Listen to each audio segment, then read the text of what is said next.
안녕하세요 어린이 여러분. 오늘 여러분들과 함께 중국으로 떠나보려 해요. 여행지도 가보고 맛있는 중국 음식도 알아보고 중국어도 함께 배워봐요. 우선 선생님 소개를 먼저 할게요. 선생님은 중국 상해에서 유학을 하고 있는 반석입니다. 선생님도 중국 상해에서 유학을 하고 있는 하은 선생님이라고 해요. 이렇게 오프라인으로 만나지는 못했지만 영상으로 만날 수 있게 돼서 너무너무 기뻐요. 우리 열심히 준비한 컨텐츠 재미있게 봐주길 바래요. 선생님이 중국어로 한번 해볼까요? 大家好，我是在上海留学的金磐石，很开心能通过这个机会介绍中国给大家，希望大家能学到一点新知识，谢谢。 그럼 중국으로 떠나볼까요? 본 수업에 들어가기 앞서 간단한 몸풀기를 해볼까요? 우선 선생님이 간단한 퀴즈 3개를 준비해봤어요. 우리 퀴즈를 통해 중국을 간단하게 알아봐요. 첫 번째 질문은 정말 쉬운 질문인데요. 중국의 정식 국가명은 무엇일까요? 첫 번째 답안 1번 중국, 2번 중화민국, 3번 중화인민공화국이에요. 정답은 어느 것일까요? 네, 정답은 3번 중화인민공화국이에요. 대한민국을 한국이라 부르는 것처럼 중화인민공화국도 중국이라고 부른답니다. 자, 그럼 지도 속에서 중화인민공화국을 한번 찾아볼까요? 힌트를 드리자면 닭을 떠올려보면 쉽게 알 수 있어요.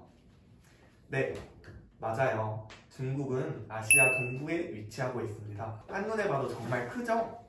러시아, 캐나다, 그리고 미국에 이어서 세계에서 4번째로 큰 나라입니다.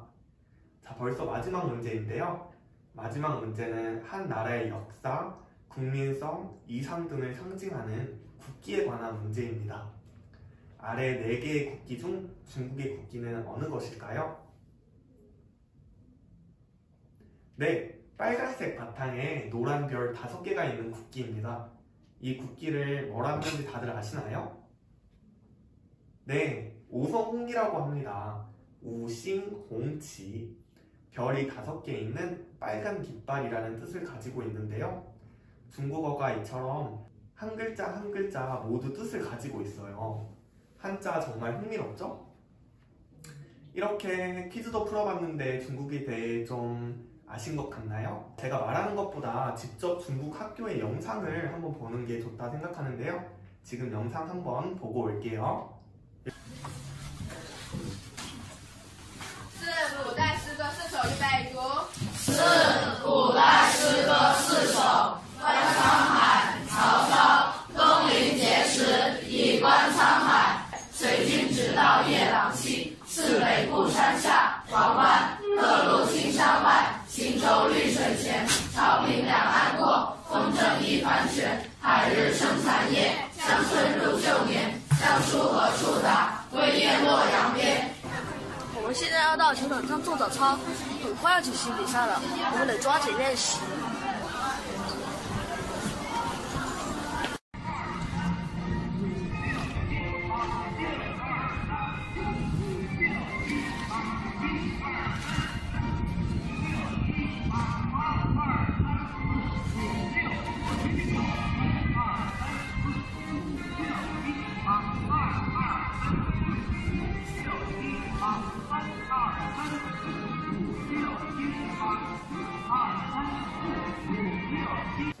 네, 영상 잘 보셨나요? 어떤가요, 친구들? 한국 학교 모습과 많이 다른가요? 중국 학생들은 아침 일찍 학교에 와서 책을 크게 소리내어 읽으면서 학교 일과를 시작한답니다. 그리고 매일 건강을 위한 체조 활동을 꼭 합니다. 선생님도 중국에서 초등학교를 다녔는데요. 영상과 같이 체육복을 입고 학교를 다니고 체조도 정말 열심히 하던 학생이었습니다. 네, 이렇게 중국에 대해 알아보았어요. 다음 파트는 중국의 문화, 중국의 명절에 대해 한번 알아볼 거예요. 그럼 안녕! 중국의 제일 큰 명절 춘지에 대해 들어보셨나요? 한국의 민족 대명절인 설날과 매우 비슷한 중국의 명절입니다. 음력 1월 1일에는 3355 가족들이 모여 같이 식사를 하고 교제를 하는 그런 시간을 갖습니다. 그래서 한 달 전부터 기차, 고속버스 예매를 하는데요. 그때 예매하는 전쟁이 일어나곤 하죠. 사진 자료를 같이 한번 봐볼까요? 네, 어떤가요? 고속도로가 많은 차들로 막혀 있죠? 14억 인구가 비슷한 기간에 모두 움직이니 자연스러운 일이기도 하네요. 저도 춘절 때 차를 타고 나가본 적이 있는데요. 저렇게 가만히 서서 3시간을 기다렸던 적도 있었던 것 같네요. 자, 그러면은 설날에 먹는 음식에 대해서 한번 이야기해 볼까요? 한국은 설날에 무엇을 먹죠? 네, 떡국을 먹죠. 떡국에 있는 가래떡같이 하얗고 길게 무병장수하라는 기원이 있는 것처럼 중국도 춘지에 음식을 먹으며 송년을 하고 새해를 축하합니다.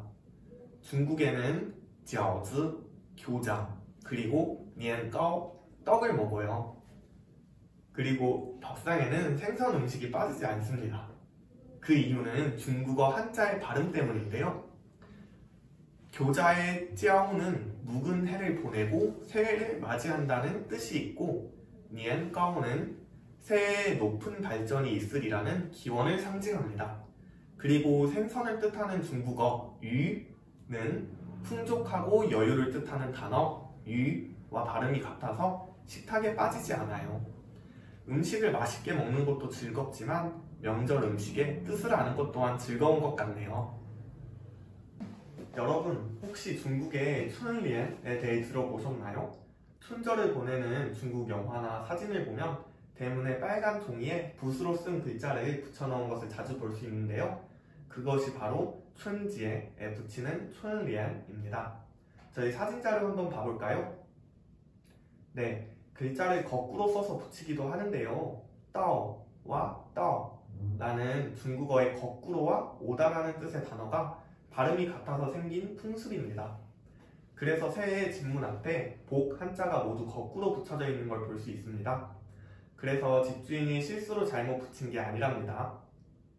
그리고 다음으로 중국 시골에서 춘절을 보내는 모습을 한번 영상으로 봐볼까요?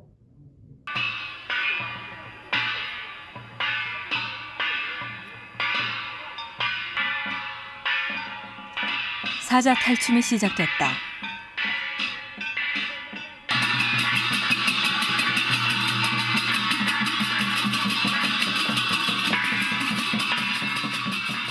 춘절 때면 벌어지는 사자 탈춤은 우리의 지신밟기처럼 마을의 모든 집을 돌며 각 집에 애군을 쫓는다. 집주인은 탈춤을 추는 사람들에게 담내로 술을 대접한다.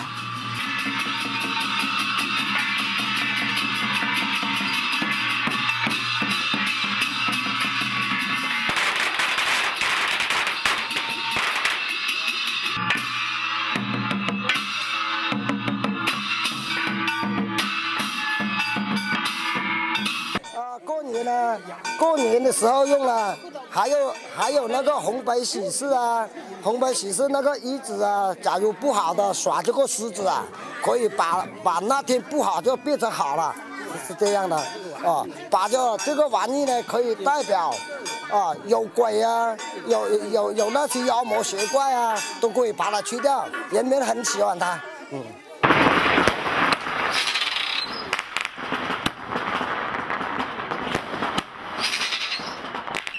금은날 밤 12시 온 마을 사람들이 일제히 폭죽을 터뜨린다.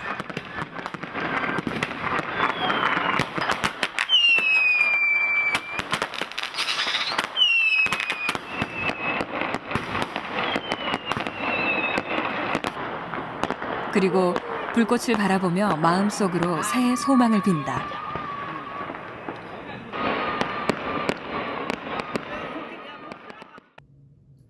여러분, 영상에서 어느 부분이 제일 인상 깊었나요? 폭죽, 춘령, 그리고 사자춤은 모두 각각의 의미가 있습니다. 폭죽과 사자는 악기를 쫓아내기 위해서이고, 춘리에는 새로운 한 해 좋은 운수를 바라는 내용의 춘련을 쓰고 집문 양쪽에 붙인 거입니다. 여러분들은 설날이 기다려지는 이유가 있나요? 선생님은 사실 세뱃돈 때문에 기다렸던 것 같아요.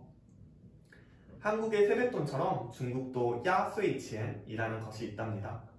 세배를 하면 빨간 봉투라는 뜻의 홍바오에 넣어 세뱃돈을 줍니다. 나이키에서 중국 춘절 모습을 담아 제작한 광고가 있습니다.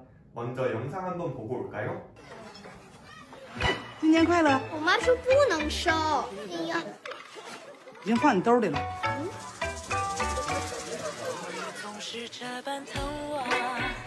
新年快乐！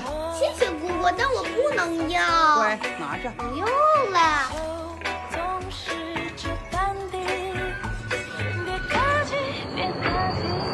新年快乐！拿着上学用。真的不用了。拿着，拿着，还跟姑姑客气呢。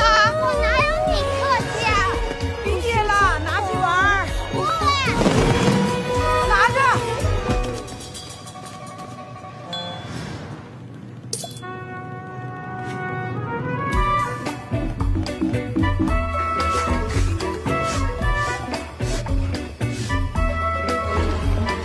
停下！停下！先没有先。别客气，别客气。红包。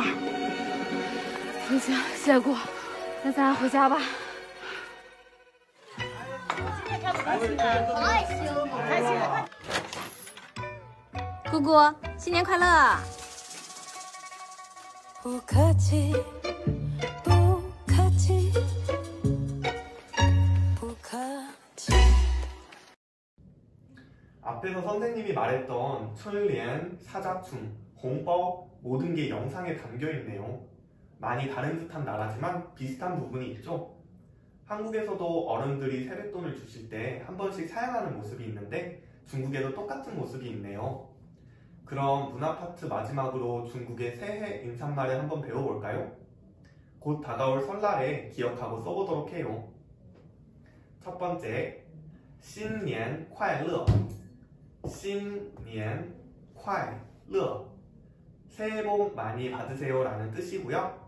똑같은 뜻의 过年好 过年好 가 있고 마지막으로 恭喜发财 恭喜发财 부자 되세요 라는 축복의 말이 있습니다.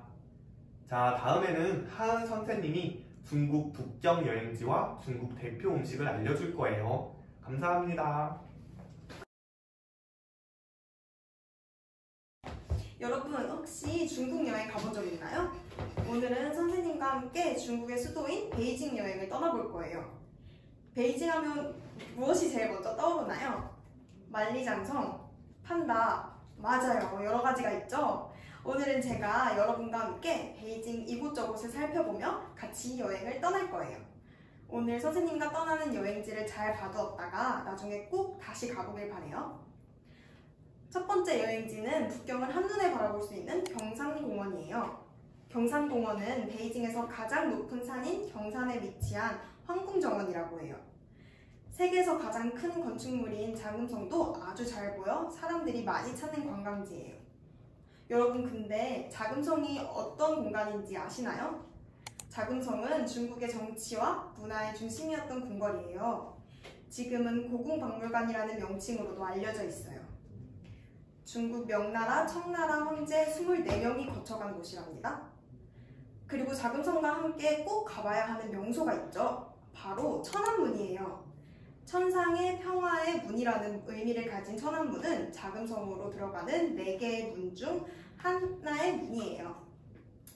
다음 관광지는 후통이라고 해요. 후통은 한국어로 옛 골목을 뜻하는데 북경의 옛 거리 느낌이 나는 관광지예요. 옛 북경의 느낌을 느껴보고 싶다면 정말 추천하는 관광지 중에 하나예요. 맛있는 길거리 음식들과 맛집도 많이 숨어 있답니다. 그리고 스치아이에는 큰 호수와 산책로가 있어 경치를 보며 산책을 즐기기 딱 좋아요. 다음으로는 이국적인 관광지를 소개하려고 해요.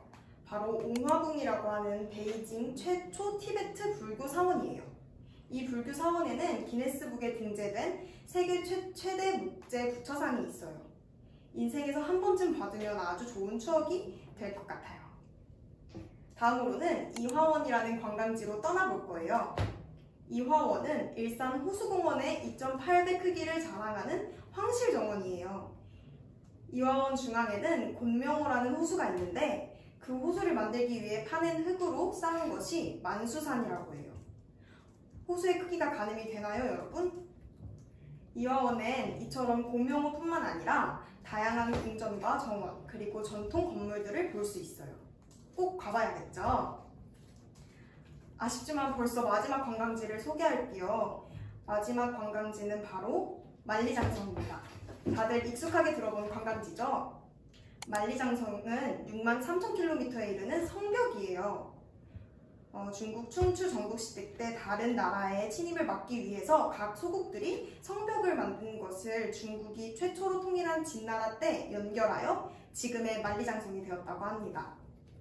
보통 국경의 관광지를 다 돌아보기 위해서 3박 4일 정도의 시간이 필요한데 우리는 오늘 아주 짧은 시간에 다양한 관광지를 다 돌아보고 왔어요. 다들 어땠나요? 재밌었나요? 어떤 관광지를 제일 가보고 싶나요, 여러분? 네, 저도 거기가 제일 가보고 싶어요. 그런데 여러분, 이렇게 여행을 하다 보니 조금 출출하지 않나요? 지금부터는 중국의 3가지 대표 음식에 대해 소개해 볼게요.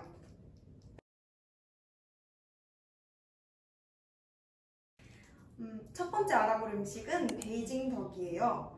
북경오리, 베이징 카오야, 베이징 덕이라고 불리는 이 음식은 북경을 대표하는 음식이에요. 화덕에서 구워낸 오리 요리로 담백하고 바삭한 맛이 일품이랍니다. 중국 여행을 간다면 꼭 먹어보길 바래요. 다음으로는 중국의 대표 간식인 딤섬이에요. 한국의 만두라고 생각하면 될 것 같지만 맛도 한국의 만두와 같다고 생각하면 큰 오산이에요. 중국의 딤섬의 종류는 아주 다양하고 많아요. 바삭하게 구워낸 부추만두, 윗부분이 뚫린 샤오마이, 만두피가 투명한 수정만두까지 다 먹어보아야 한답니다. 마지막으로 소개할 음식은 월병입니다. 월병은 중국의 명절 음식이에요. 월병은 중국인들이 추석에 먹는 보름달 모양의 떡이라고 생각하면 좋을 것 같아요. 고대 중국에서는 제사 음식으로도 사용되었지만 현대에선 명절 음식으로 바뀌었어요. 월병도 속 재료에 따라 맛이 천차만별이에요. 중국 마트에 가면 쉽게 찾아볼 수 있으니 여행 기념품으로 사서 가족들이랑 다 같이 나눠 먹으면 좋을 것 같아요. 여러분들은 북경오리, 딤섬, 월병 중에 어떤 중국 음식이 제일 먹고 싶은가요? 네, 오늘은 아쉽지만 여기까지 소개해 볼게요. 다음은 반석쌤과 같이 간단한 중국어를 배워봐요.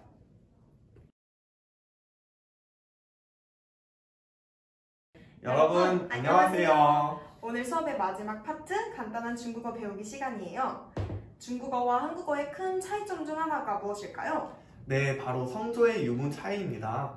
한국은 성조라는 것이 따로 없지만 중국은 글자 하나하나 모두 성조가 있습니다.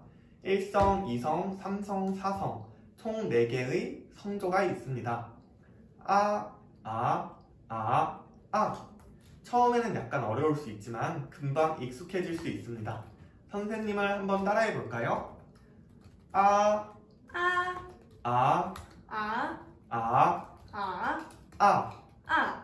다시 한번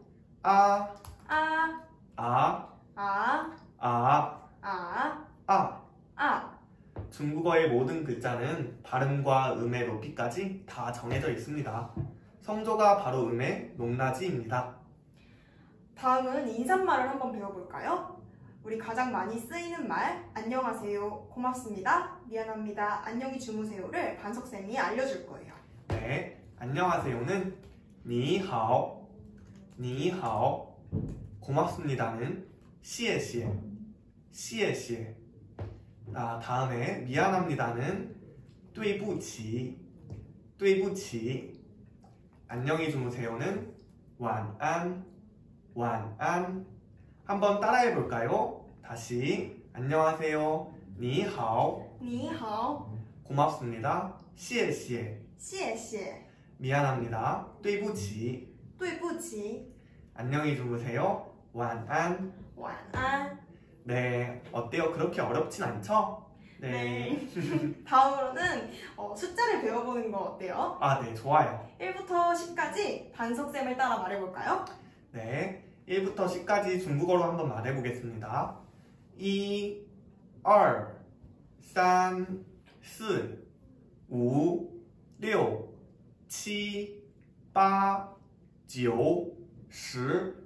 자, 다 같이 따라해 볼까요? 네. 1, 2, 2, 3, 3, 4, 5, 5, 6, 6, 7, 7, 8, 8, 9, 9, 10. 10.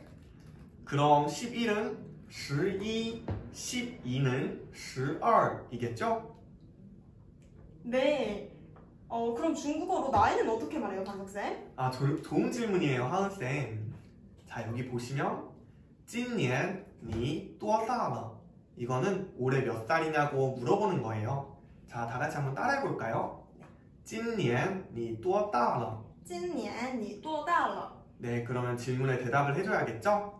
저는 올해 몇 살입니다를 이렇게 말합니다. 今年我8岁. 今年我8岁. 그럼 한번 따라해 볼까요? 네. 今年我8岁. 今年我8岁. 네, 저는 올해 8살입니다 라는 뜻입니다. 그럼 마지막으로 중국어로 자기소개를 한번 해볼까요? 네, 좋아요. 한번 말씀해 주시겠어요? 네. 你好,我来自韩国. 今年我8岁. 자, 한번 따라해 볼까요? 네. 你好,你好,我来自韩国.我来自韩国. 今年我8岁.今年我8岁. 네, 여러분 오늘 선생님들과 함께 중국 여행을 한번 해봤는데 어떠셨나요? 재밌었나요? 네, 저는 정말 재밌었습니다. 네, 저희의 수업은 여기까지고 다음 만들기 수업으로 넘어가 보도록 할게요. 짠! 안녕하세요, 여러분. 오늘 여러분들과 함께 중국 국기 미니 가방을 만들어 볼 정예영 선생님이에요. 大家好,我是张叶龙老师. 우리 친구들 앞 시간에서 중국 국기가 어떻게 생겼는지 어떤 모양인지 배웠죠? 잘 기억하고 있는지 제가 한번 문제를 내볼 거예요. 중국 국기에는 총 몇 개의 별이 그려져 있을까요? 네, 맞아요. 총 5개의 별이 그려져 있어요. 그럼 그 별이 의미하는 바는 무엇일까요? 가장 큰 별은 중국의 집권당인 공산당을 의미해요. 그리고 작은 별들 4개는 각각 중국이 설립됐을 때 총 4개의 계급으로 나눠졌었는데요. 그 계급들을 의미해요. 그래서 이렇게 별이 5개 있는 중국 국기를 오성홍기라고 부르는 것인데요. 중국어로는 오싱홍지, 오싱홍지라고 부르는데요. 친구들 함께 따라해 볼까요? 네, 잘했어요. 본격적으로 우리 친구들 만들기를 시작해 볼 건데요. 재료 준비 다 됐나요? 자, 그럼 우리 함께 만들기 시작해 볼까요?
여러분 안녕하세요. 이번 탕장 가방 만들기 수업을 진행하게 된 유수영 선생님입니다. 大家好，我是于淑玲老师. 여러분, 중국의 전통 의상 하면 무엇이 떠오르시나요? 대부분 치파오를 많이 생각하실 텐데 이 치파오는 중국 청나라 때 사람들이 입었던 옷이고 오늘 만들어 볼 탕장은 중국 당나라 때 사람들이 입었던 옷이에요. 오늘은 이 탕장을 같이 만들어 보고 쇼핑백에 같이 붙여보는 시간을 가져보도록 해요.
여러분, 오늘 선생님과 함께 중국 전통 의상인 탕장 가방 만들기 시간을 가져보았는데요. 다들 어떠셨나요? 다들 간편하고 즐겁게 이쁜 가방이 나왔겠죠? 가깝고도 먼 나라인 중국의 전통 의상 만들기 시간. 오늘 즐거운 시간이 되었으면 좋겠어요. 안녕, 再见.